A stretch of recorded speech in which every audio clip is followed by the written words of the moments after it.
voilà, généralement, ça, c'est des gens qui. Et donc, eux, ce qu'ils font, c'est qu'ils screenent. C'est comme un peu des fonds d'investissement. Ils screenent un peu. Ils savent, ils ont des thèses de M&A. Ils savent qu'ils veulent regarder les boîtes qui font du B2B pour distribuer, je sais pas, leurs cours. Des boîtes qui sont dans d'autres marchés sur lesquels ils sont pas pour faire du cross-sell. Enfin, tu vois, ils ont des thèses de quel type de boîte ils regardent. Petites, grosses, avec quelle synergie, c'est quoi leur thèse de synergie. Et ils ont après des équipes de juniors qui screenent, qui essaient de créer des rencontres. Et puis il y a le séducteur qui crée la relation. Et derrière, qui essaye de. Et ça, c'est exactement pareil que les fonds. Les fonds, ils t'ont mis dans une spreadsheet parce qu'ils t'es un peu dans leur thèse, Ouais. ils t'ont identifié. Et en fait, ils vont t'appeler tous les 3 mois pour prendre un petit Salut Boris, ça va? T'en es où? Ça se passe bien? C'est quoi tes chiffres?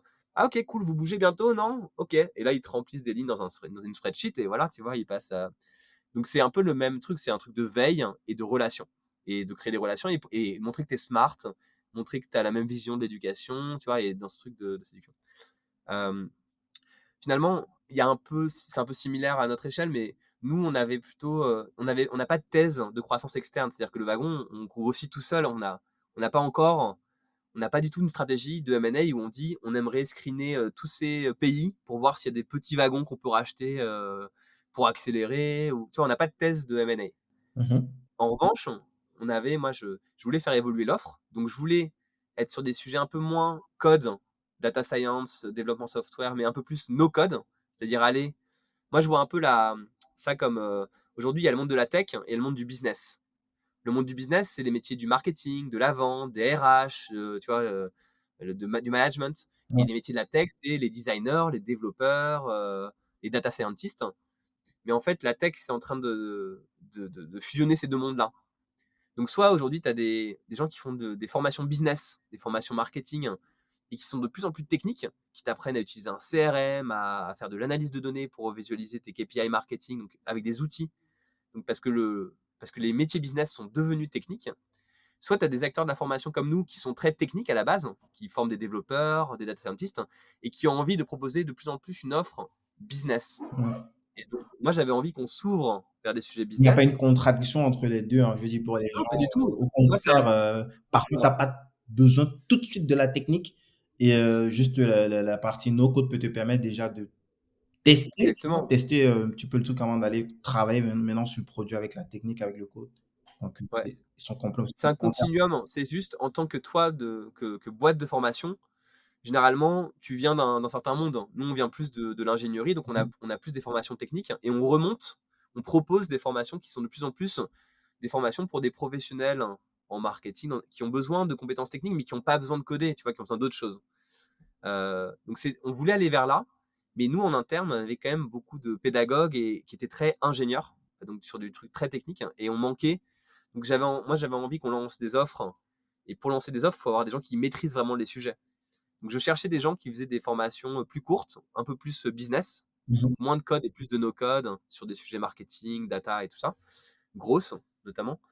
Euh, et en interne aussi, on voulait créer une vraie équipe nouveaux produits qui pourrait en continu nous lancer de nouvelles choses parce que nous, on est trop occupés à gérer nos opérations partout. Et personne comme tu vois, le wagon, on a fait 2 bootcamps en 10 ans. On n'est pas une boîte qui produisons du nouveau contenu tout le temps de cours. C'est pas dans notre ADN. Ouais. Et donc, j'avais un peu ces enjeux stratégiques. Et donc, en fait, je me suis dit, bah, avec qui ça a du sens de parler par rapport à ces deux enjeux, le besoin de s'ouvrir sur des sujets plus business, plus no-code, moins tech. Et petit 2, c'est ce besoin aussi de créer une équipe qui va sans cesse pouvoir créer des nouvelles formations. Et donc, j'ai commencé à screener un peu des acteurs. J'avais un stagiaire qui s'appelait Gayang, qui a un peu, avec lui, on a un peu screené toutes les nouvelles solutions de formation business, tech, donc, comme Émile, hein, mais il y en avait d'autres en Europe. On s'est inscrit, on a fait des cours. Tu On vois, peut citer deux, trois comme ça, vite fait. En euh, France, il y en avait. ouais, bah maintenant, tu vois, des boîtes qui s'appellent Junto. C'est un Junto, ancien ouais, élève. je connais. Ouais, ouais. Ils C'est font le SEO, mais pas que, mais ils sont très forts dans le SEO. Je crois que tu confonds, parce qu'il y a deux Junto. Il y a un Junto qui fait du SEO, mais tu as un autre Junto, c'est une boîte allemande qui fait des formations plus management, HR. Mais tu as raison, il y a aussi une boîte qui fait du SEO qui s'appelle Junto. Ah, d'accord. Il y a deux Junto, d'ailleurs, il faudrait que je lui dise. Donc, tu as une boîte qui s'appelle Junto, qui est une boîte allemande. Euh, Aux États-Unis, c'est très développé. Tu as Maven, Reforge, toutes ces boîtes-là qui font qui font des cours en ligne sur des sujets business. Donc, Mmh. souvent, c'est grosses, produits, opérations, ce type de formation. Hem et du coup, ouais, on a screené un peu des acteurs qui faisaient des formats courts sur ces nouveaux sujets. Et en fait, par hasard, moi, je suis tombé sur, enfin, j'ai vu Emile, je regardais, pour le coup, on a regardé leur offre.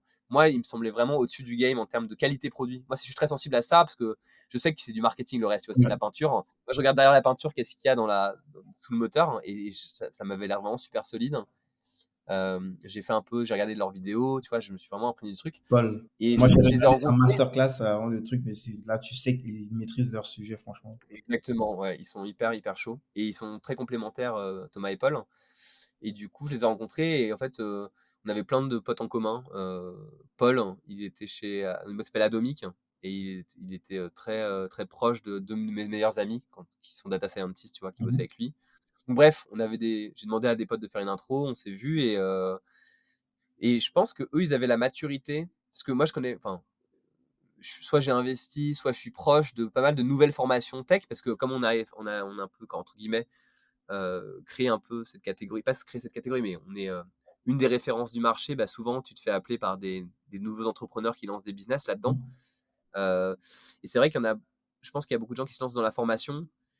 Et moi, le premier, j'étais comme ça, qui voient de l'énorme scale et tout ça, alors que quand tu lances de la formation en France, tu vas très très vite te taper la tête contre le CPF, la certification, enfin des trucs qui sont un peu loin de la tech, du scale, etc., quoi. Donc, et je pense Thomas et Paul, ils avaient une maturité parce que Thomas avait déjà fait une première boîte, Shaper. Mmh. Ils avaient une maturité entrepreneuriale, et ils se sont dit, bah voilà, soit on lève et on peut scale, on pense qu'on peut scale parce que c'est des brutes en opération, franchement, et en automatisation. Donc, je Ouais. pense qu'ils auraient pu scale aussi. On développe notre truc, mais voilà, on est pour l'instant en français. On sait que l'internationalisation, ça va prendre du temps et tout ça. On peut le faire, mais dans ce cas-là, on repart aussi dans une aventure. Et je pense qu'ils venaient de faire Shaper, et s'ils ont une énergie, tu vois, qui était peut-être différente. Soit, bah, soit on fait complètement un exit, on vend un gros truc de formation un peu chiant et on prend de l'argent. Ouais. Soit, ah bah tiens, et c'est à ce moment-là, en fait, moi, j'ai eu de la chance, je les ai rencontrés quand ils étaient en train de se poser ces Maîtrise dans cette questions-là. réflexion. Soit on rejoint le wagon, on reste dans quelque chose avec un vrai projet de scale, euh, et on rejoint une aventure. Et là, on a, pour le coup, on va dire un mix. On a un peu de cash et un peu d'investissement en equity, tu vois. Parce qu'on contribue à une aventure entrepreneuriale, donc on est un peu entre les deux, quoi. C'était un En peu fait, les deux. ils sont absorbés, enfin, c'est un rachat, mais ils sont dans l'aventure, quoi. Ils ont envie de c'est pas juste là, en mode, ils sont loqués pour, 2-3 ans, enfin, ça, Non. mais pas que. Ils ont envie de continuer de contribuer à cette aventure-là pour Bah, déjà, tu mets en place, en vérité, c'est ce qui se passe tout le temps. Moi, demain, si je me fais racheter, les gens qui te rachètent mettent toujours des trucs de earn-out, tu sais, mmh. conditionnent Ouais, certaines choses au fait que tu performes et donc que tu restes impliqué. Donc, tu as toujours des trucs comme ça. Mais bon, tu peux avoir ça, et puis les personnes sont plus motivées aussi, hein. Ça arrive qu'il y ait des earn-out et qu'en fait, les gens se disent, bon, bah, moi, je m'en fous de mon earn-out et je suis démotivé. ouais. Ça peut Un arriver. exemple, hein, il y a Mais Fabrice Grenier, par exemple, qui a, préféré, laisser, plus de 10 millions sur la table, dans son ancienne boîte. Il a dit: «Bah, je préfère, ma liberté que» mais ça, c'est archi classique, hein, moi, j'ai plein de potes, tu vois, les potes entrepreneurs qui se font racheter par des grosses boîtes ricaines alors, mais en fait, la vérité, c'est qu'ils ont déjà pris, de la thune, donc tu vois, ils sont bien niveau patrimoine, mais du coup, ils se disent à un moment: «Bah, est-ce que je veux rechoper ce petit bout, et rester 2 ans à être un fantôme ou pas?» Donc ça peut arriver, hein. Il y a plein Ouais. d'histoires où ça arrive.